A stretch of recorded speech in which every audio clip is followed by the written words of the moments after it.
Hello नमस्कार, मैं हिमांशु सिंह आपके अपने YouTube channel the success desire में स्वागत करता हूँ। पिछली कड़ी में अपने पढ़ा दक्षिण अमेरिकी महाद्वीप से संबंधित नदियाँ, मरुस्थल और पठार।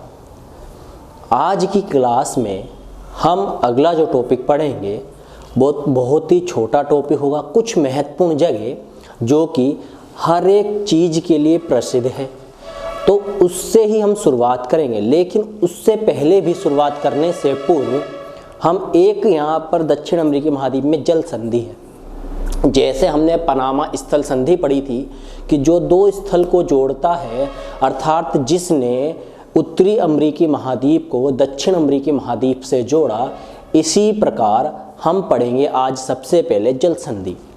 उस जल संधि के बाद कुछ महत्वपूर्ण जगह जो दक्षिण अमेरिका में फेमस है उसके बारे में जानकारी लेंगे, और इसके बाद हम एक ट्रांस महाद्वीपीय रेल मार्ग पढ़ेंगे और कुछ प्रसिद्ध जगह जैसी हमने पहले बता दिया है। आशा करता हूँ आप सब घर पर स्वस्थ होंगे और हमारे चैनल को एंजॉय कर रहे होंगे। अगर आपको हमारी वीडियो ईमानदारी से अच्छी लगी हो या पसंद आई हो तो हमारे चैनल को लाइक करें, सब्सक्राइब करें और कमेंट करें। और जितना जल्दी आप हमारे चैनल में ग्रोथ करने में मदद करोगे, उतना ही जल्द हम आपके सामने लाइव आने की भी कोशिश करेंगे। जैसे हमने पहले ही बता दिया कि 14 फरवरी को आपके लिए एक सरप्राइज़ है, और इस सरप्राइज पर सोने पे सुहागा का काम आप कर सकते हो यदि हमारे सब्सक्राइबर बढ़ गए। तो हो सकता है कि 14 फरवरी के दिन हम आपके सामने लाइव प्रस्तुत हों। ठीक है, तो आज की क्लास शुरू करते हैं हम। तो सबसे पहले हम दक्षिण अमेरिकी महाद्वीप को एक बार देख लेते हैं। ठीक है, तो यह आपका दक्षिण अमेरिकी महाद्वीप है जो कहाँ पर है, दक्षिणी गोलार्ध में। अधिकांश इसका जो पोर्शन है वो कहाँ पर है, दक्षिणी गोलार्ध में। चलो जी,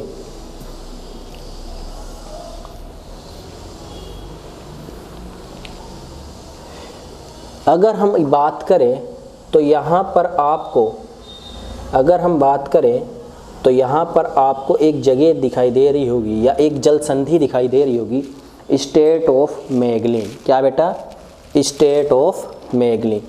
लेकिन स्टेट ऑफ मैगलिन जानते हैं क्या है, ये रही आपकी, जिसका नाम क्या है, मैगलिन जल संधि।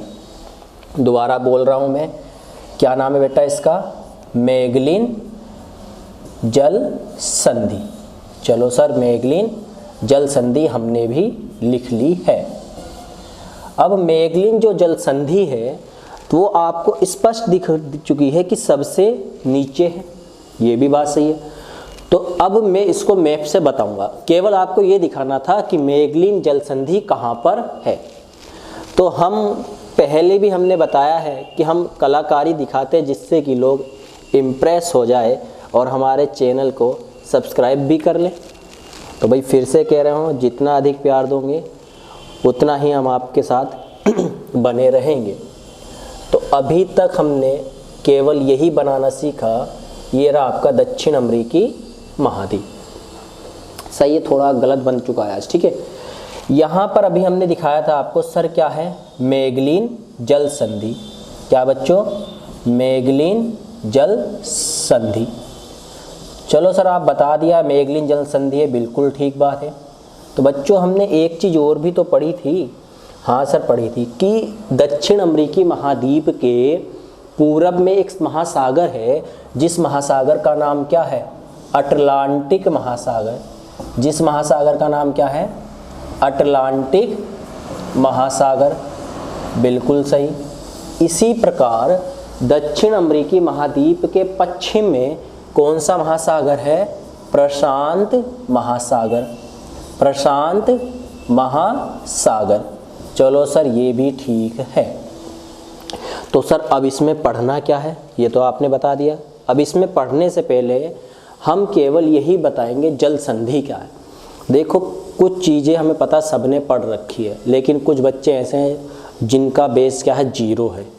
हमारे लिए सब एक क्या है, इक्वल है क्योंकि राइट टू इक्वालिटी सबके लिए एक सी है, और ये आपको पता है किस आर्टिकल में है, तो हम कमेंट में डाल देना ये भी, ठीक है। थोड़ा सा सहयोग देते हैं, आगे समझिए। जल संधि, तो जल का मतलब तो पानी होगा और संधि का मतलब क्या होगा, जोड़ना। मतलब जो दो पानी को आपस में क्या कर दे, जोड़ दे, सिंपल यही समझना है। जो दो पानी को आपस में क्या कर दे, जोड़ दे, वही क्या है, जल संधि है। तो ये क्या करेगी, दो पानी को तो क्या करेगी, जोड़ेगी, दो पानी को क्या कर देगी, जोड़ देगी, यानी कि दो वाटर बॉडी को क्या करेगी, जोड़ देगी। जब दो वाटर बॉडी को जोड़ेगी, साथ साथ एक चीज और ध्यान रखना कि ये दो वाटर बॉडी को तो जोड़ती है, लेकिन दो स्थल को क्या कर देगी, ये अलग कर देगी।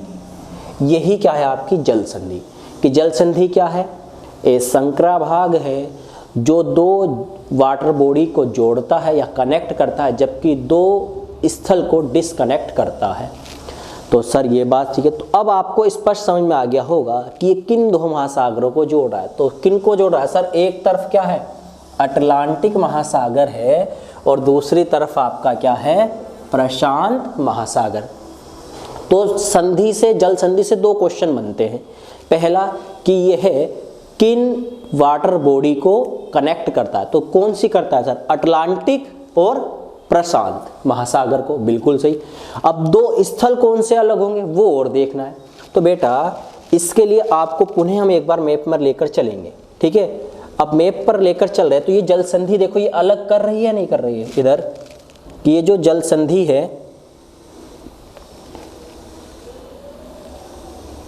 ये जो जल संधि है बच्चों यहाँ पर अलग कर रही है, ये देखो अलग करती है, ये कर रही है अलग। दो स्थल को थोड़ा अलग किया, इसके अलावा दो जल को जोड़ना है। तो बेटा यहाँ पर हम पता है क्या है आपका, तो लिखने की जरूरत नहीं है। यहाँ पर क्या है, पैसिफिक ओशियन, यहाँ पर क्या है, पैसिफिक ओशियन, और यहाँ पर क्या है बेटा, अटलांटिक ओशियन। क्या है बच्चों, अटलांटिक ओशियन। तो इन दोनों को इस मैगलीन ने क्या कर दिया, जोड़ दिया, क्योंकि इसका पानी और यहाँ पर ये देखो ये जा रहा है, तो पानी तो जुड़ गया, इसलिए क्या है, जल संधि हो गई।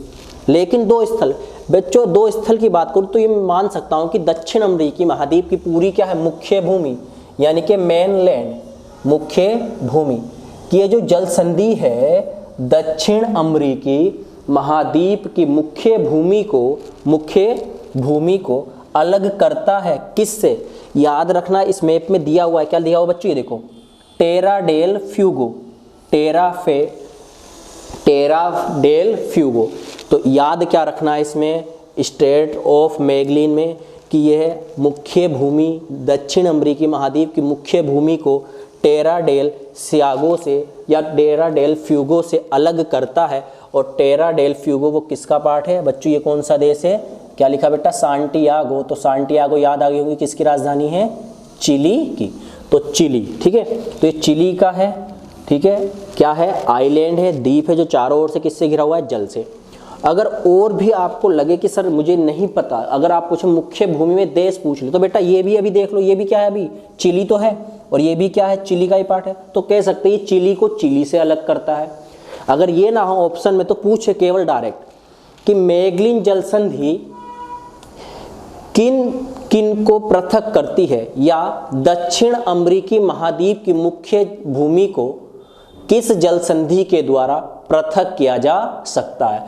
तो जब भी पृथक किया जाएगा तो वो कौन सी होगी, मैगलीन जल संधि।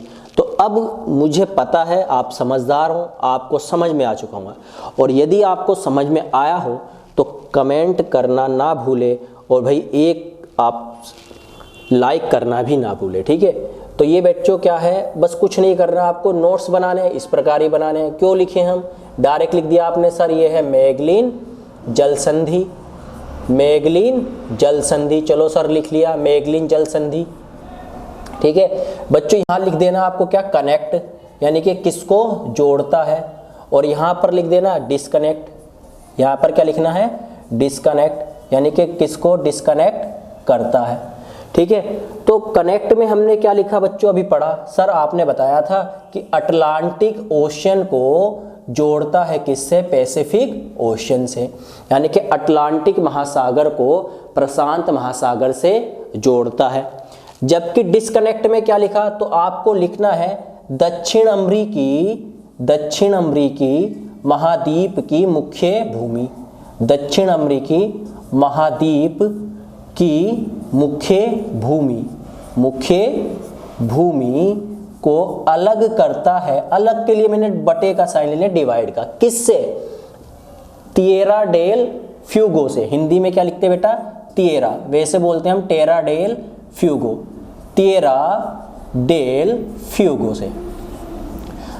तो उम्मीद करता हूं जल संधि के बारे में आपने जान लिया, स्पष्ट जान, अच्छे से जाना होगा। तो जल संधि क्या है? जो दो जल को जोड़ेगी और दो स्थलों को अलग करेगी, वही क्या है? जल संधि। सिंपल नोट्स बनाना है, बिल्कुल कुछ नहीं लिखना, ऐसे ही याद करना है। अब इसके अलावा अगली जो चीज हम पढ़ें, आप ध्यान रखना, जिसको हम बोलते हैं परा या पार महाद्वीपीय रेल मार्ग, पार महाद्वीपीय रेल मार्ग। तो अगर आपने इस चीज को कि पार महाद्वीपीय रेल मार्ग होते क्या हैं नहीं पढ़ा, तो भाई अगर नहीं पढ़ा तो आप कमेंट में लिख देना कि सर हमने आज से पहले ये चीज नहीं पढ़ी थी। लेकिन हाँ, जब आपने नहीं पढ़ी है तो आपको पढ़ाने के लिए हम आए तो हैं, समझाएंगे कि है क्या ये, ठीक है। पर इतना काम कर दे, अगर अभी तक आपने कुछ चीज़ें जो किसी भी कोचिंग सेंटर में नहीं पढ़ाई गई ना बताई गई है, उसको लिख देना। अगर आपको लगता है कि कुछ टॉपिक में गलत पढ़ा रहा हूँ, अच्छा से समझ में नहीं आ रहा, तो उसके बारे में बताओ भाई, हो सकता है हम सुधार कर सकते हैं। क्योंकि हर कोई इंसान परफेक्ट नहीं है, और मैं खुद को मानता हूँ मैं बिल्कुल भी परफेक्ट नहीं हूँ, लेकिन हाँ मैं परफेक्ट बन सकता हूँ, और आप भी परफेक्ट बन जाओगे अगर आप अभ्यास करोगे। क्योंकि प्रैक्टिस मैक्स परफेक्ट, की प्रैक्टिस ही इंसान को क्या बनाती है? परफेक्ट बनाती है। तो ट्रांस महाद्वीपीय रेल मार्ग, जिसको हम हिंदी में बोलते हैं, इंग्लिश में सॉरी, ट्रांस कॉन्टिनेंटल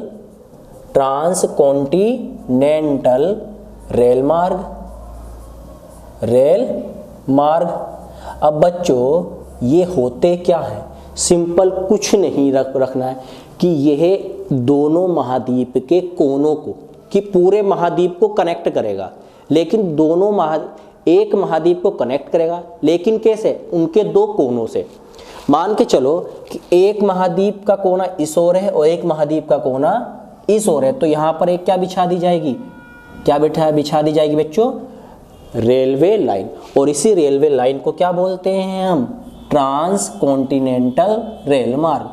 कहने का मतलब ऐसा रेल मार्ग जो पूरे महाद्वीप को क्या कर दे? कवर कर दे। तो ये लंबा तो होगा, सिंपल सी बात है सर, जब एक कोना यहाँ है दूसरा कोना तो लेंथ ही तो होगा। तो ये इसलिए बनाया जाता है जिससे कि हमारा आर्थिक जो व्यापार है वो क्या हो सके? बढ़ सके। क्योंकि ये बड़े बड़े देशों को इन्हीं के द्वारा कनेक्ट किया है कि अगर सामान एक छोर से दूसरे छोर तक पहुंचाना है तो क्या होंगे? ट्रांस महाद्वीपीय रेल मार्ग। अब आपका एक होमवर्क है, वो आपको घर से करना है कि सबसे बड़ा ट्रांस कॉन्टिनेंटल रेल मार्ग कौन सा है। ये आपको कमेंट में लिखना है, सबको लिखना है, ठीक है। अब तो यहाँ पर भी तो होगा भाई, कॉन्टिनेंटल का मतलब महाद्वीप, तो इस महाद्वीप में भी होगा। तो इस महाद्वीप में कहाँ से कहाँ तक है वो मैं जगह बताए दे रहा हूँ, वो याद रखनी है। और ऐसा इसलिए नहीं कि इंपॉर्टेंट नहीं है। देखो भाई, कोई भी चीज़ इंपॉर्टेंट क्यों है? क्योंकि मैं आपके सामने जितने भी अभी तक फैक्ट लाया हूँ, कुछ भी अगर गलत लगता है तो आप बताना, ठीक है। तो हो सकता है कि अगली क्लास में मैं आपके सामने क्या ला दूँ? उसका प्रूफ लाऊंगा। और प्रूफ के तौर पर मैं कुछ नहीं लाता हूं, केवल और केवल एनसीईआरटी ही बताऊंगा। तो एनसीईआरटी से ही मैं सारी चीज कवर कर रहा हूं। तो इतनी तो गारंटी है, अगर एग्जाम से कुछ भी बाहर आएगा तो हो सकता है वो एनसीईआरटी में ना हो, क्योंकि मैक्सिमम जो चीजें हैं वो कहां से मिलती है? हमें एनसीईआरटी से। तो ट्रांस कॉन्टिनेंटल रेल मार्ग क्या है? कि जो महाद्वीप को कनेक्ट करता है, एक महाद्वीप के कोने को दूसरे कोने से क्या करता है? कनेक्ट करता है। तो सर ये जगह क्या है? तो बेटा एक कोना आपको याद रखना है, इसका कौन सा? Buenos Aires. तो बच्चों ब्यूनस आयर्स जो है वो किसकी राजधानी है? कमेंट बॉक्स में लिख देना या लिख दो। बेटा दूसरा जो है, इस दूसरे कोने का नाम क्या है? वाल पराजो वालपेराजो, क्या बच्चों, वालपेराजो। तो सर आपने बोल दिया, लेकिन हम कैसे मान लें कि ट्रांस की परिभाषा यही होगी? हमें तो प्रूफ चाहिए, क्योंकि आपने तो कहा था कि अगर मैं जो चीज़ पढ़ाऊंगा मैप से पढ़ाऊंगा, और जब मैप से पढ़ाऊंगा तभी तो मैं आपके सपनों में आऊँगा, वरना तो आप मुझे क्या करोगे, भूल जाओगे। ठीक है, और मेरा असल में इरादा यही कि आपको इस प्रकार से मैं पढ़ाई से जोड़ना चाहता हूँ कि आपका सिलेक्शन केवल और केवल इन 3 मंथ में हो जाए, कि किसी प्रकार की बुक की ज़रूरत नहीं पड़ेगी। अगर आप सजेशन चाहते हो कि सर हम क्या बुक्स पढ़ लें, हमने तो आज से पहले ये चीज़ पढ़ी भी नहीं थी, तो मैं बुक्स बताऊंगा। नॉर्मल सी बुक है, फ्री में मिलती है, फ्री ऑफ कॉस्ट। तो केवल और केवल पढ़नी क्या है बच्चों, एनसीईआरटी। और एनसीईआरटी भी ज्योग्राफी के लिए, स्पेशल फॉर ज्योग्राफी आपको पढ़नी कहाँ से बच्चों, मेरे 6 से लेकर 12th। तो मेरे लाला लालाओं, मेरे शेर शेरनियों, मेरी कन्याओं, बालिकाओं, बालकों, तो ये बात समझ में आनी चाहिए। तो सर अब हमें ये बताओ कि वालपराजो और ब्यूनस आयर्स कहाँ है? तो बच्चों ये भी बता रहे हैं। आपको ब्यूनस आयर्स की राजधानी बतानी है, इसलिए मैं उस जगह का नाम नहीं लिख रहा हूँ। हाँ ये बता सकता हूँ कि वालपराजो क्या है, वालपराजो कहाँ पर बच्चों, चिली। तो कमेंट बॉक्स में फिर ये भी लिख दो कि चिली की राजधानी क्या है, ये भी लिखनी चाहिए। अब आपको इसको केवल स्क्रीनशॉट ले लो। चलो ले लिया होगा स्क्रीनशॉट, मैं उम्मीद करता हूं अभी तक आपसे। अब मैं आपको इसका प्रूफ देता हूं, कहां पर, मैप में। तो नए नए भाई, जैसे ही आपका ये कॉन्टिनेंट हो सकता है कि अगली क्लास तक समाप्त हो जाए, तो उसके बाद हम क्या करेंगे, अगली से अगली क्लास में क्या लेंगे, टेस्ट लेंगे आपका। तो बच्चों ये उम्मीद करता हूँ कि आपको अच्छी तरीके से दिखाई दे रहा हो। कुछ बच्चों ने हमें सजेशन दिया, अच्छा लगता है भाई, कि उन्होंने कहा कि सर में थोड़ी ब्राइटनेस कम किया करो, हमें दिखाई नहीं देता है। सर आप वाइट एंड ब्लैक बोर्ड का यूज़ किया करो, चलो अच्छी बात है। आपके कहने से थोड़ा हमने जो फिगर है थोड़ा क्या करें, डार्क कर दिया है आज। अब यहाँ पर अभी मैंने बताया कि ट्रांस हिमालयन क्या होगा, कि सर आपने ही तो बताया कि जो एक महाद्वीप के कोने को दूसरे महाद्वीप के कोने से क्या कर दे, जोड़ दे। ठीक है, तो बच्चों यहाँ पर देखो लिखा हुआ है, नहीं लिखा हुआ है, वालपेराजो। क्या लिखा हुआ बच्चों मेरे, वालपेराजो। और यहाँ पे बच्चों क्या लिखा हुआ है, ब्यूनस आयर्स। क्या लिखा हुआ बेटा, ब्यूनस आयर्स लिखा हुआ है। हाँ सर लिखा हुआ है। तो बच्चों यहाँ से अगर यहाँ तक कनेक्ट कर दिया, करा नहीं करा, तो ये क्या हो गई बच्चों, इसी को, चलो मैं थोड़ा इरेज करके बताता हूँ, ठीक है, आपको फिर प्रॉब्लम ना हो। भाई सपनों में आना इतनी बड़े काम थोड़ी है, किसी की जगह पाना अपने बच्चों के दिलों में बहुत बड़ी बात है। ठीक है, तो यहाँ देखो, तो बच्चों हमने वालपेराजो को कनेक्ट कर दिया किससे, अरे भाई आजा भाई, यो भी नखरे दिखा रहा है भाई। सर जी आप भी नखरे दिखाते हो, सपनों में नहीं आ रहे हो तो ये भी दिखाएगा ही। बच्चों ये क्या है, वालपराजो से यहाँ से हमने किसको कनेक्ट किया, ब्यूनस आयर्स को।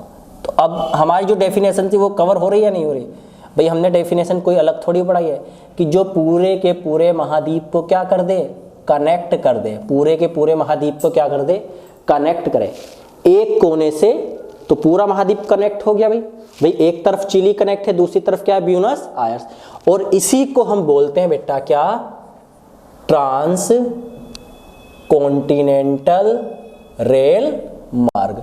तो आपसे क्वेश्चन पूछ ले कि पार दक्षिणी अमेरिकी रेल मार्ग किन दो स्थानों को कनेक्ट करता है, तो उसका आंसर क्या होगा, वालपेराजो और ब्यूनस आयर्स। याद हो गया होगा, अच्छी बात है। अब ये मैं अपनी तरीके से कुछ नहीं पढ़ा है, मैं अभी भी बता रहा हूँ भाई, जो बात सत्य है ये एनसीईआरटी से पढ़कर बता रहे हैं, इसलिए जगह तो गलत नहीं होगी। हाँ एनसीईआरटी में मैप नहीं देते हैं, थोड़ा सा ये फर्क है। तो ये एनसीईआरटी में लिखा हुआ है कि ट्रांस कॉन्टिनेंटल रेल मार्ग जो साउथ अमेरिका का है एक ही मात्र है। अब यहाँ पर ये पूछ ले आपसे कि जो दक्षिण अमेरिकी ट्रांस कॉन्टिनेंटल रेल मार्ग है वो किस पर्वत को पार करके निकलता है, किस पर्वत को पार करता है। तो बच्चों इस पर्वत का नाम तो आपको पता ही है सर, यहाँ तो आपने एक पर्वत बताया था जिसका नाम क्या है, एंडीज पर्वत। तो एंडीज पर्वत को काटते हुए या फिर दर्रा बनाते हुए क्या बनाया गया, ट्रांस कॉन्टिनेंटल रेलवे TCR। अब सर ये किस दर्रे से गुजरता है, उस दर्रे का नाम यदि आप याद रखना चाहो तो रख लो, वरना जरूरत नहीं है। उस दर्रे का नाम क्या है, उस प्लाटा। क्या नाम है बच्चों, उस प्लाटा। तो ये जो रेल मार्ग है एक दर्रे से गुजरता है, उस दर्रे का नाम क्या है, उस प्लाटा। अब ये सर दर्रा क्या है, ये भी नई चीज सर बस सबको पता है, लेकिन मैं चाहता हूं कि आप इसका जवाब दो, ठीक है। दर्रा क्या है, ठीक है, कोई नई चीज नहीं है, सबने पढ़ रखी है। तो सर ये भी आपने एक टॉपिक कनेक्ट करवा दिया, अच्छी तरीके से याद हुए। अभी तक 2 चीज पढ़ी सर, एक आपने मैगलीना बताया और एक सर आपने क्या बताया, बाल्को TCR। अब चलो जी, अब अगली जगह आते हैं। और मुझे पता है आपको बच्चों याद हो चुकी होगी कि फ्रेंच गुयाना की राजधानी मेरे बच्चों क्या है, फ्रेंच गुयाना की राजधानी क्या है बच्चों, सर फ्रेंच गुयाना की राजधानी है केयन। क्या है, केयन। 1 मिनट इसको देख लो, किस किस जगह को मैं बोल रहा हूँ, याद रखना 1 मिनट केवल, ठीक है। मैं मार्क कर रहा हूँ आपके लिए, क्यों यह मार्क करवा रहा हूँ उसके लिए फिर हम रीज़न बताएंगे आपको, ठीक है। एक तो आपको फ्रेंच गुयाना अभी ध्यान में रखना है, ठीक है। एक आपको अभी क्या याद रखना है, वेनेजुएला। वेनेजुएला बेटा ये एक जगह लिखी हुई है मेराकाइबो, और मेराकाइबो हमने झील भी पढ़ी थी ना बच्चों, जी सर, ठीक है पढ़ी थी। तो इन 2 जगह को याद रखो जरा 1 मिनट।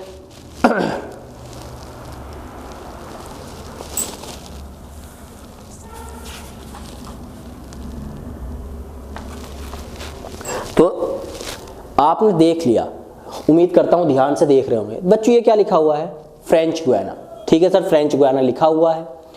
फ्रेंच गुयाना की सर राजधानी केयन भी है। बच्चों याद रखना कि दक्षिण अमेरिकी महाद्वीप में टोटल हमने देश कितने बताए थे, 13 बताए थे ना, जी सर 13 बताए थे।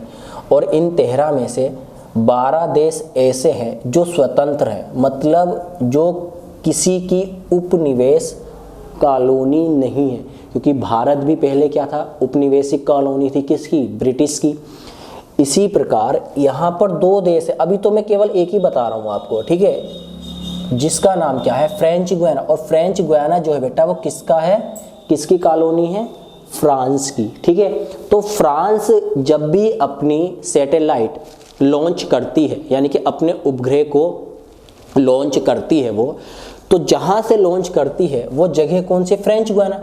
लेकिन फ्रेंच गुयाना में उस जगह का नाम क्या है, तो उस जगह का नाम है मेरे बच्चों कोरो। क्या नाम है, कोरो। तो ये चीज़ याद रखनी है कि कोरो क्या है, एक सैटेलाइट स्टेशन है जहाँ से फ्रेंच गुयाना अपने उपग्रह को लॉन्च करता है, ठीक है। याद क्या रखना है, उपग्रह लॉन्चिंग स्टेशन, या सॉरी सैटेलाइट लॉन्चिंग स्टेशन, क्योंकि भाई हमें बिल्कुल देसी भारतीय हैं और हमें आती है केवल हिंदी। तो कुछ शब्द ऐसे हैं मैं भी जानता हूँ, और आपको भी जितना मैं बोल रहा समझ में आ चुका होगा कि सर की जो प्रोनाउंसिएशन है वो क्या है, बिल्कुल गलत है, और मुझे इसमें कोई भी शक नहीं है। हाँ मैं जानता हूँ मेरी वो गलती है, अब मैं सुधार होगा लेकिन धीरे धीरे होगा। हमें किसी के सामने कोई इंग्लिश में बात करनी नहीं, हम भारतीय देसी में ही बोलेंगे। तो बच्चा कोरो क्या है, उपग्रह प्रक्षेपण स्टेशन कोरो, जहाँ से फ्रेंच यानी कि जहाँ से फ्रांस अपनी सैटेलाइट को लॉन्च करता है। अब बच्चों इसका भी एक जवाब दे दो। आज तो कह रहे सर क्या बात, आज बड़े क्वेश्चन दे रहे हो हैं।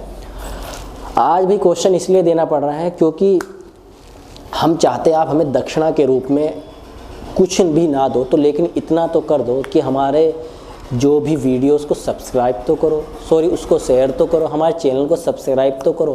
भाई एक कोई भी टीचर हो उसकी कुछ ना कुछ दक्षिणा होती है, ठीक है।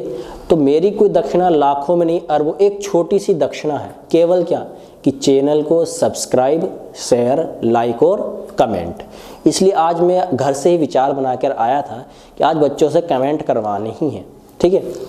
तो भारत का कौन सा लॉन्चिंग स्टेशन है, एक ही बताना है, ठीक है, वो भी पूर्वी घाट का, ज़्यादा नहीं, जिसको जो पता हो वो। चलो ठीक सर, एक स्थान ही हो गया, तो ये क्या है लिख देंगे, लास्ट में भी बता देंगे, लेकिन याद रखो लॉन्चिंग स्टेशन, लॉन्चिंग स्टेशन किससे रिलेटेड है, सैटेलाइट से, ठीक है। और बेटा किसका है ये लॉन्चिंग स्टेशन, सर फ्रांस का। तो याद रखना कि फ्रेंच गुयाना भले से दक्षिण अमेरिका में हो, लेकिन ये स्वतंत्र कंट्री नहीं है, स्वतंत्र देश नहीं है, बल्कि ये किसका देश है, फ्रांस का। फ्रांस का ही सारा अधिकार यहाँ चलेगा, कानून भी किसके चल सकते हैं, फ्रांस के। चलो बच्चों यहाँ पर एक लिखा हुआ है क्या, मराकाइबो। और मराकाइबो क्या है, कहाँ पर है, वेनेजुएला। तो आपसे पूछ ले कि दक्षिणी अमेरिकी महाद्वीप का कौन सा देश तेल के लिए फेमस है, प्रसिद्ध है, तेल खनन के लिए प्रसिद्ध है, और कौन सी झील। तो झील अगर आपका नाम याद है, मराकाइबो झील है, तो यहीं से हम क्या करते हैं, तेल का खनन करते हैं। या नहीं मालूम है, चिंता याद रखना है कि वेनेजुएला जो फेमस है वो किसके लिए है, तेल के लिए। वेनेजुएला किसके लिए फेमस है, तेल के लिए। चलो दो चीज पढ़ी अभी हमने, क्या, कोरो फेमस है किसके लिए, लॉन्चिंग सैटेलाइट स्टेशन है। वेनेजुएला फेमस है तेल के लिए। चलो सर दो चीज आपने बता दी है, थोड़ा सा हम अब ऊपर चल दें, सारी चीज नहीं पढ़ेंगे बच्चों, ठीक है। अब चिली में जो जगह है वो शायद इस मैप में नहीं है, ठीक है, नहीं है तो क्या हुआ, दूसरा मैप लेंगे। भाई मैप तो बहुत भर रख दिए इसलिए, क्योंकि कुछ चीज़ें किसी मैप में होगी और किसी मैप में नहीं होगी। हो सकता है यहाँ पर मिल जाए, और मिलेगी भी जरूर जब डाली है तो, ठीक है। तो मैं चाहता हूँ कि आप पहले उस जगह को लिख लो अपनी नोटबुक में, ठीक है, आप उस जगह को लिख लो। दो जगह कौन सी बेटा, एक तो आपको लिखना है अरिका। क्या लिखना है, अरिका। बेटा अरिका के ही साउथ में एक जगह और है, ठीक है, जिसका नाम क्या है, चुक्ची कमाटा। चुक्ची कमाटा, इन दो जगह को लिखो। क्यों फेमस है, अरिका के बारे में पता होना चाहिए और एक चुक्ची कमाटा के बारे में, ठीक है। तो इससे पहले मैं इन दो जगह के बताऊँ तो आपको एक चीज़ ध्यान रखनी, जो चिली है, ठीक है, चिली है, चिली जो बेटा किसके लिए फेमस है, याद रखना है कि चिली जो देश है वो किस लिए फेमस है, नाइट्रेट के लिए। किसके लिए फेमस है, नाइट्रेट। चिली किस लिए फेमस है, नाइट्रेट के लिए। और चिली के दो स्थान, एक का नाम अरिका है, एक का नाम क्या है, चुक्ची कमाटा, वो किस लिए फेमस है, तो फेमस तो है, लेकिन अगर आपको लिखना हो तो लिखो, क्योंकि अरिका की यदि हम बात करें, अरिका जो संसार का सबसे, ध्यान से सुनो क्या कहता हूं मैं, संसार का सबसे कैसा स्थान है, संसार का सबसे शुष्क स्थान है। कैसा स्थान है बच्चों, शुष्क। शुष्क का मतलब क्या है, ड्राईएस्ट। तो याद क्या रखना है कि वर्ल्ड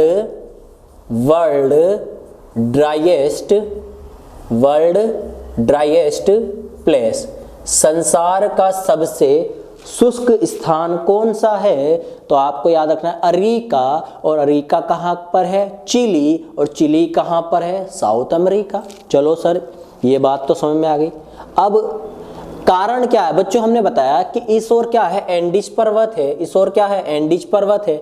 और हमने एक इफेक्ट पढ़ा था, रेन शेडो इफेक्ट। और रेन शेडो इफेक्ट जो है तो वर्षा एक और कर देगा, इस ओर वर्षा नहीं करेगा, तो जिसलिए यहीं पर आपको एक क्या मिलता है, इसलिए आपको यहाँ पर एक क्या मिलता है, मरुस्थल, जिसका नाम क्या है, अटाकामा मरुस्थल। तो इसी वजह से अरिका क्या है, शुष्क है, क्योंकि वर्षा नहीं होगी। और जब वर्षा नहीं होगी, स्थान शुष्क होगा, तो वो कैसा होगा, बिल्कुल वीरान। कैसा होगा, वीरान। वीरान का मतलब क्या है कि वहाँ पर कोई स्थान नहीं होगा।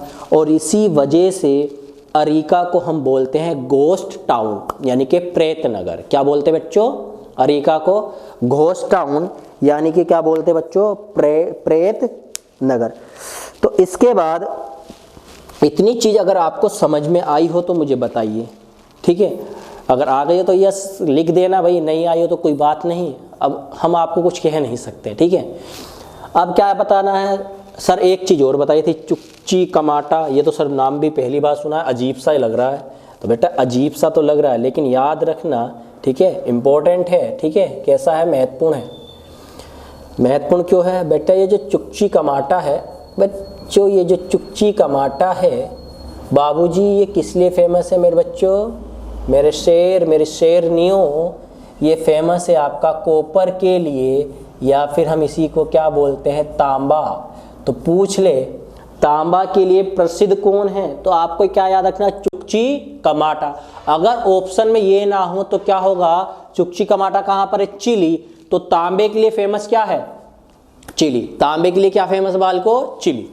अब इसके बाद अब सबसे नीचे अगर हम आए चिली में बच्चों सबसे नीचे एक जगह है और यहाँ पर आपको दिखाई दे रहा होगा क्या लिखा हुआ है? पुंटा एरेनस। पुंटा एरेनस या फुंटा एरेनस।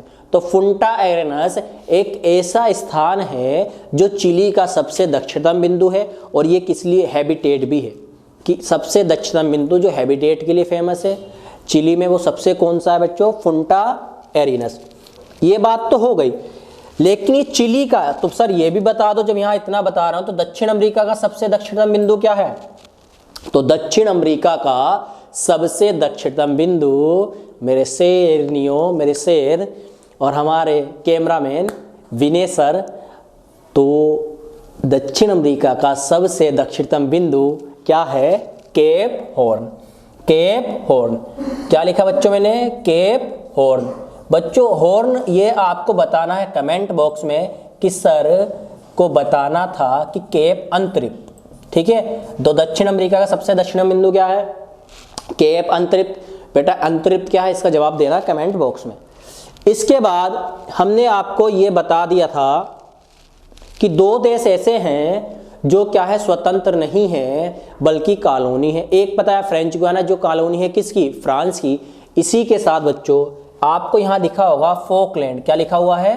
फोकलैंड। तो फोकलैंड जिसका प्रशासन किया जाता है किसके द्वारा? ब्रिटेन के द्वारा। लेकिन क्लेम कौन करता है इसको? अर्जेंटीना। कि अर्जेंटीना कहता है कि फोकलैंड मेरे अधीन है, जबकि ये अधीन अभी तक इसका जो प्रशासन वो किसके अकॉर्डिंग चलता है? यूके की तरह। और इसकी जो राजधानी वो क्या है? स्टेनली। इसकी राजधानी क्या है? स्टेनली। तो स्टेनली से कुछ याद भी आ रहा होगा कि सर स्टेनली एक जनजाति भी तो थी जिसने कुछ समय पहले एक पत्रकार की हत्या कर दी थी, और ये जनजाति कहाँ पर मिलती है उसका नाम भी आपको कमेंट बॉक्स में देना है। फिर से वही सवाल, क्या सर कमेंट बॉक्स में आंसर बड़ा मांग रहे हैं? कमेंट बॉक्स में सर आज आंसर बड़ा पूछ रहे हैं, तो इसका रीजन क्या है भाई? जितना हम आपसे प्यार चाहते थे अभी तक उतना नहीं मिल पाया पिछली 2 वीडियो में। हो सकता है शायद आपको कुछ समझ में ना आया हो। अगर कुछ समझ में नहीं आया तो आप बता सकते हो कि सर ये चीज़ हमें अच्छे से समझ में, आप दोबारा रिपीट कर दो। और दोबारा रिपीट करने का भी मतलब नहीं है, अगर आपको समझ में ना आया तो भाई वीडियो पड़ी है यूट्यूब पर, उसको बार बार क्या कर लो? बैक करके देखो, उसके बाद भी समझ में ना आए तब हम हैं, ठीक है। लेकिन जितना प्यार आपने पहली, दूसरी, तीसरी वीडियो को दिया, मैं उम्मीद करता हूँ उससे अधिक प्यार इस वीडियो को मिलना चाहिए। और इसलिए नहीं क्योंकि डिजर्व करते हैं। हर एक टीचर की क्या है? गुरु दक्षिणा है। मेरी कुछ नहीं है, मेरी बस यही है कि आप हमारे चैनल को सब्सक्राइब कर दें, लाइक कर दें, कमेंट कर दें और मेरी वीडियो को शेयर कर दें। भाई आप अगर शेयर करोगे तभी तो मैं दूसरों के भी सपनों में आऊँगा। क्या आप केवल अपना भला चाहते हो कि हिमांशु सर केवल और केवल हमारे सपने में आए?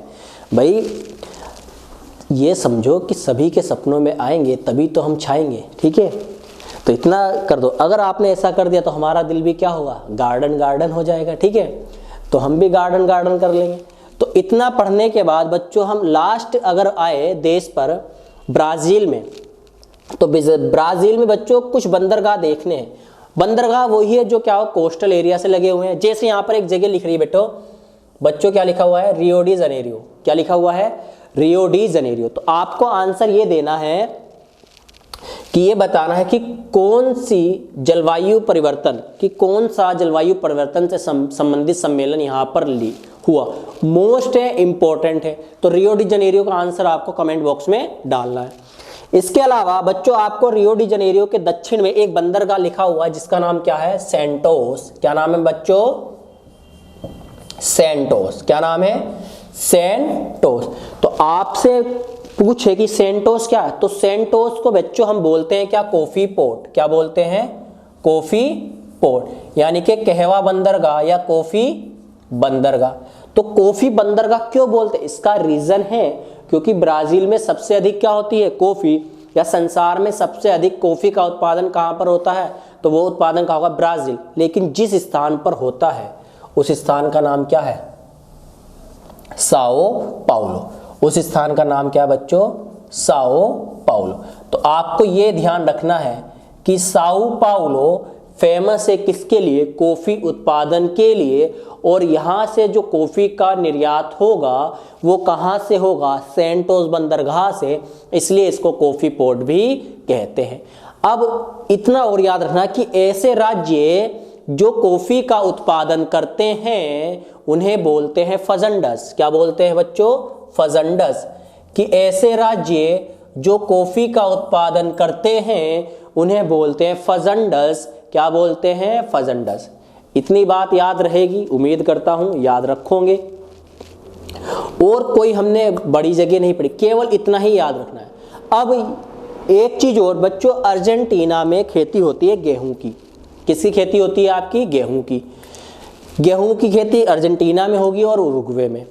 अब यहाँ पर हम ये नहीं बताएंगे कि क्यों, क्योंकि जब हम पढ़ेंगे क्लाइमेट जलवायु तो हम वहाँ मिट्टी जब पढ़ेंगे तो ये बताएंगे कि किस फसल के लिए कौन सी मिट्टी उपयोगी है, कितना तापमान चाहिए, वो सब चीज़ वहीं पढ़ेंगे। यहाँ पर केवल इतना याद रखना है कि अर्जेंटीना में अर्धचंद्रिकाकार गेहूं की पेटी मिलती है। अर्धचंद्राकार गेहूं की पेटी मिलती है। कहाँ से कहाँ तक मिलती है बच्चों ये? तो यहाँ पर आपको एक जगह दिख रही होगी, रोजारियो। क्या लिखा हुआ बच्चों? रोजारियो। क्या लिखा हुआ है? रोजारियो, या हिंदी में इसको बोल दे रोसारियो। क्या लिखा हुआ है? रोजारियो। और बच्चों यहाँ लिखा हुआ है भाइया ब्लांका। क्या लिखा हुआ है? भाइया ब्लांका। अगर मैं इन दोनों को मिलाने लगूँ तो आपको एक फिगर सा दिखाई देगा। कैसा? अर्ध चांद, आधा चांद। ठीक है, तो इसका मतलब क्या है कि अर्जेंटीना में गेहूं की अर्धचंद्रिकाकार पेटी मिलती है। तो क्या है उसका जवाब? कहाँ से कहाँ तक? रोसारियो से लेकर भाइया ब्लांका। अब आपको एक आंसर देना है कि जिस प्रकार हम बोल सकते हैं कि ब्राज़ील को क्या बोल सकते हैं? कॉफ़ी का पात्र। ठीक है, क्यों? क्योंकि ब्राज़ील फेमस है कॉफ़ी के लिए। तो आपको यही जवाब देना है कि चीनी का कटोरा किस देश को कहते हैं और किस कॉन्टिनेंट में है। ठीक, अब इतना हमने पढ़ लिया। तो इतना सर पढ़ लिया सर, एक बार रिवाइज करवा देते तो सोने पर सुहागा हो जाता। तो भैया सोने पर सुहागा तो करेंगे, ठीक है, सोने पर सुहागा भी करते हैं। अब समझिए इसको, कौन कौन से स्थान पढ़े मैं लिखे दे रहा हूँ, आपको होमवर्क में करने हैं। आपको कहाँ पर करने हैं? होमवर्क में। पहले सबसे पहले हमने कौन सा स्थान पढ़ा? कोरो। कौन सा स्थान पढ़ा? कोरो। दूसरा हमने स्थान क्या पढ़ा था? याद नहीं रहे तो कोई दिक्कत नहीं, हमने पढ़ा मराकाइबो। और मराकाइबो के बाद हमने क्या पढ़ा बच्चों? मराकाइबो कहाँ पर है? वेनेजुएला में। कहाँ पर है? वेनेजुएला में। चलो ठीक सर, वेनेजुएला में है तो है, चलो हमने ये पढ़ लिया। अब इसके बाद सर आपने हमें बताया क्या? सर अरिका चिली में है, फेमस है, संसार का सबसे शुष्क स्थान। उसके बाद सर चुक्ची कमाटा तांबे के लिए फेमस है, और तांबे के लिए फेमस होने के वजह से ही इसको बोलते हैं क्या? विश्व की तांबा राजधानी, यानी कि वर्ल्ड कॉपर कैपिटल। इसके बाद बच्चों आपको बताना है फुंटा एरिनस। फुंटा एरिनस। तो बच्चों ये बताना है कि फुंटा एरिनस जो है वो कहाँ पर है?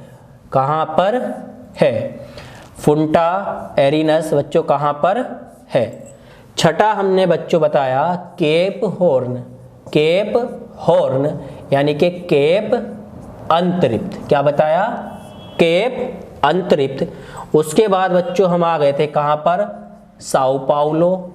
ये सब बच्चों मैंने पढ़ा दिया, केवल आपको नोट्स बनाने तो एक एक लाइन इसके आगे लिख लेना कि क्यों फेमस है। ठीक है, ज़्यादा चीज़ नहीं पढ़ते हम। ठीक है, साओ पाउलो। इसके बाद आपको हमने क्या बताया? सेंटोस। ये जगह हो गई, लेकिन कुछ जगह हमने अभी छोड़ी। कौन सी छोड़ी वो बता रहे हैं, लिखे देता हूँ फिर भी बता रहा हूँ मैं। ठीक है, नवा जो है बच्चों वो हमने बताया आपको कराजस। बच्चों हमने पूरा मैप देख लिया था, हमने गूगल पर भी सर्च करा लेकिन हमें नहीं मिला, किसी बुक में नहीं मिला। अराजस जो है ब्राज़ील में है। कहाँ पर है? ब्राज़ील में। लिख ले रहा तो ब्राज़ील में। और किस लिए प्रसिद्ध है? लोहे के लिए। ठीक है, इसके अलावा बच्चों एक देश हमने पढ़ा था ना, पेरू। तो बच्चों पेरू की राजधानी लीमा, और याद रखना कि दक्षिणी गोलार्ध में मछली के लिए, मछली का उत्पादन जो है मैक्सिमम कहाँ पर होता है? मैक्सिमम मछली का उत्पादन कहाँ पर होता है? पेरू में। कहाँ पर होगा? पेरू में। ठीक है, और इतना भी बता देते हैं हम कि मत्स्य पालन के लिए या मत्स्य उद्योग के लिए विश्व में 7वें स्थान पर क्या है आपका? पेरू। पेरू फेमस है किसके लिए? किसके लिए? मछली के लिए। ठीक है, और आपका 11वां जो है उसका नाम है गलापागोस।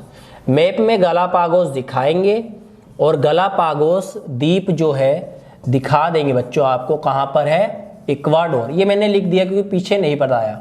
कहाँ पर है बच्चों? इक्वाडोर। और इक्वाडोर में है बच्चों ये एक चीज के लिए फेमस है जिसका नाम क्या है? ओलिवर। जिसका नाम क्या है? Oliver Ridley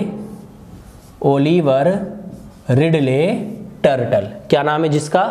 Oliver Ridley turtle. क्या नाम है? Oliver Ridley turtle. तो ओलिवर रिडले टर्टल जो है वो कहाँ पर है? गलापागोस। और ओलिवर रिडले टर्टल का ये क्या है? प्राकृतिक, क्या बच्चों? प्राकृतिक प्रजनन स्थल या स्थान। अब आपको एक क्वेश्चन का जवाब देना है यहाँ पर मेरे। क्या जवाब देना है बच्चों? जवाब यही तो देना है कि भारत में ओलिवर रिडले टर्टल कहाँ पर मिलते हैं या कहाँ पर पाए जाते हैं। एकमात्र स्थान ऐसा है जहाँ पर केवल क्या मिलते हैं? Oliver Ridley turtle. तो मैं अपने बच्चों को बनाना चाहता हूँ एशियाटिक शेरनी, जो केवल और केवल एशियाटिक लॉयन कहाँ मिलते हैं? भारत में। कहाँ मिलेंगे? उसका जवाब भी डाल देना। ठीक है, हमें पता है गिर में मिलेंगे। ठीक है, अब बनना वैसा कि जो क्या हो सब में अनोखा हो, और सब में अनोखा तभी बन सकते हो जब आप सबसे क्या हो? अलग हटकर पढ़े। भाई मेरा अगर मैं पढ़ाना चाहता हूँ तो दक्षिण अमेरिकी महाद्वीप एक लेक्चर में समाप्त कर देता, और मैंने दक्षिण अमेरिकी महाद्वीप में कम से कम 5 या 6 लेक्चर ले लिए। क्यों? इसलिए क्योंकि मैं बताना चाहता हूँ कि दक्षिण अमेरिकी महाद्वीप में पढ़ना क्या क्या। सारी चीज़ें ऐसी अभी तक लिखवाई गई जो क्या है? मोस्ट हैं। और मोस्ट क्यों? क्योंकि ये सारी चीज़ें एनसीईआरटी में दी हुई है, इसलिए मोस्ट है। तो एक बार जो हमने नहीं दिखाया गलापागोस को, उसको गलापागोस को दिखा देते हैं। तो बच्चों इस मैप में नहीं है, तो मैप में इसमें नहीं है तो किस में है? तो बच्चों अभी देख ले रहे भाई कहाँ है वो।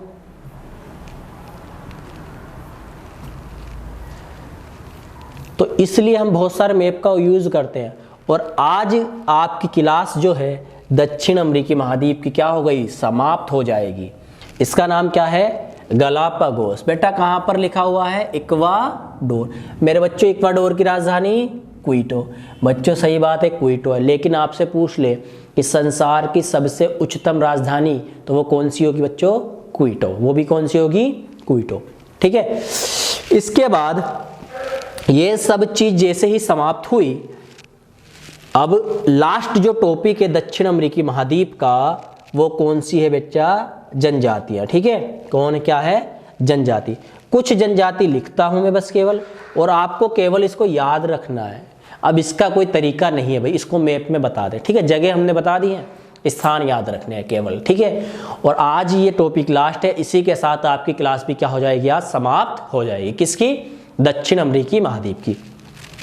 आज ये समाप्त आपकी क्लास हो रही है, और कल आपका इसी महाद्वीप से संबंधित टेस्ट है।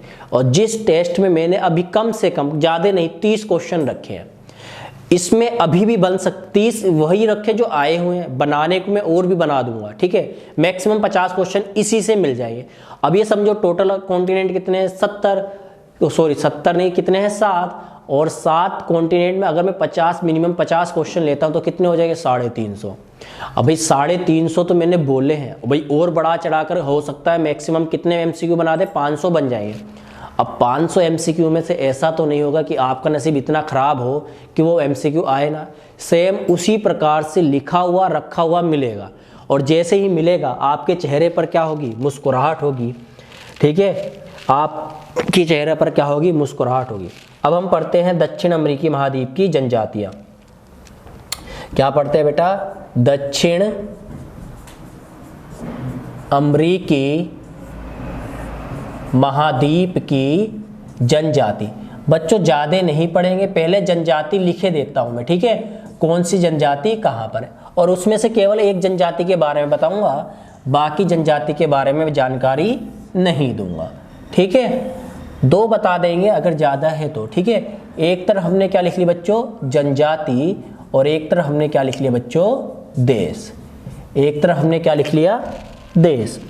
ठीक, अगर हम जनजाति की बात करें तो सबसे पहले बच्चों में लिख रहा हूं कौन सी जनजाति, बोरो।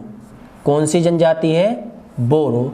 और बोरो जो जनजाति बच्चों कहां पर मिलती है आपको, ब्राजील के रीजन में। आपको मिलती कहां पर है, पेरू के रीजन में। और आपको कहां पर मिलती है, बोलीविया के रीजन में। ठीक है, ये 3 जगह मिली।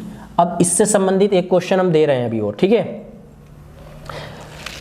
बोरो से संबंधित मिलती जाती है कि बोडो। क्या नाम है बच्चों उसका, बोडो। तो बोडो भारत के किस राज्य में मिलती है वो बताना है, हर समय करंट अफेयर में चलती है क्योंकि वो। ठीक है, करंट अफेयर का मतलब करंट में किसका किससे अफेयर है ये नहीं देखना, कि रणबीर का किससे अफेयर है ये नहीं देखना। कभी सोचो कि सर का किससे अफेयर है, भाई सोचने लगो। भाई हमारे जो कैमरा मैन है विनय राजपूत, कभी उसका भी सोचने लगो, भाई सर किससे अपनी वीडियो बनवा रहे हैं, उन क्या पता सर का उससे अफेयर हो। ठीक है, तो भाई समाज जो है बदल चुका है। ठीक है, समाज जो है वो बदल चुका है। अफेयर का मतलब एक अफेयर नहीं होता है। ठीक है, करंट का मतलब है जो समसामयिक, जो समसामयिक में जो घटनाएं चलती है उसी को बोलते हैं करंट अफेयर। अब ये जानने मत बैठ जाना या ये पूछने किसी से मत बैठ जाना कि सर का करंट में किससे अफेयर है। ठीक है, तो हमने पहला पढ़ा बोरो। बोरो कहां पर की जनजाति है, ब्राजील, पेरू और बोलीविया। उसके बाद जो दूसरी बेटा है वो कौन सी है, यनोमनी। क्या नाम है बच्चों इसका, यनोमनी। और यनोमनी जो है वो कहां पर है, वेनेजुएला। बच्चों कहां पर है, वेनेजुएला।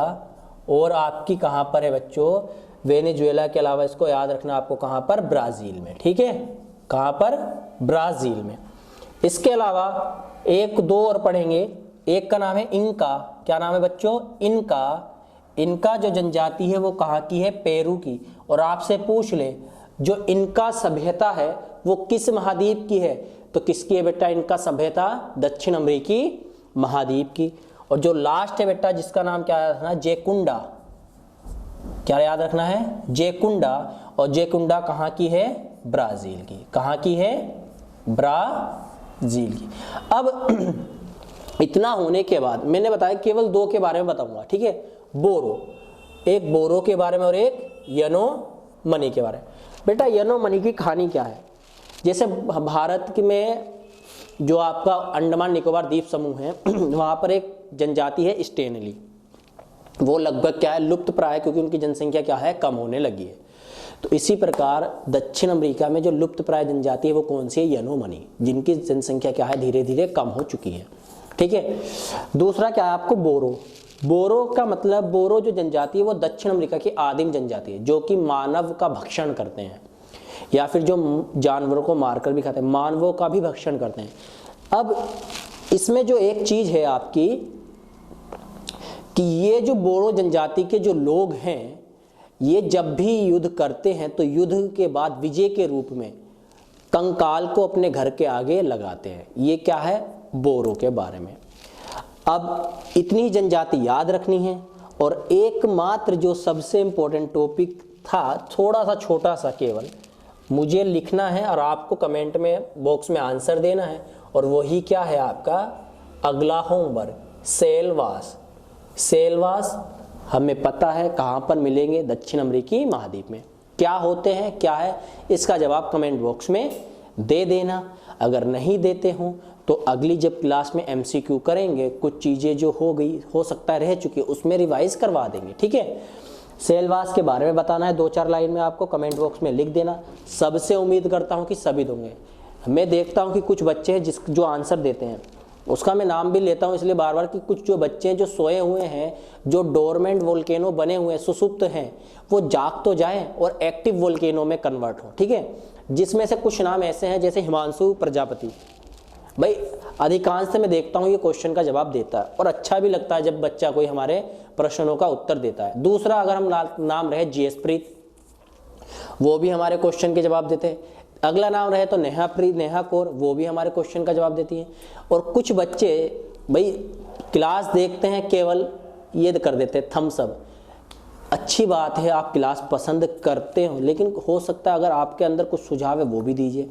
अगर आपने ठीक से पढ़ा है तो मैं आपसे रिक्वेस्ट करता हूँ कि उन क्वेश्चनों का जवाब तो दो कमेंट बॉक्स में। ठीक, इसका मतलब मुझे केवल यही लगता है कि आपने केवल ध्यान से पढ़ा नहीं, क्या करा आपने 2x पर चला दिया और वीडियो सर की तुरंत आई, तुरंत सर निकल गए।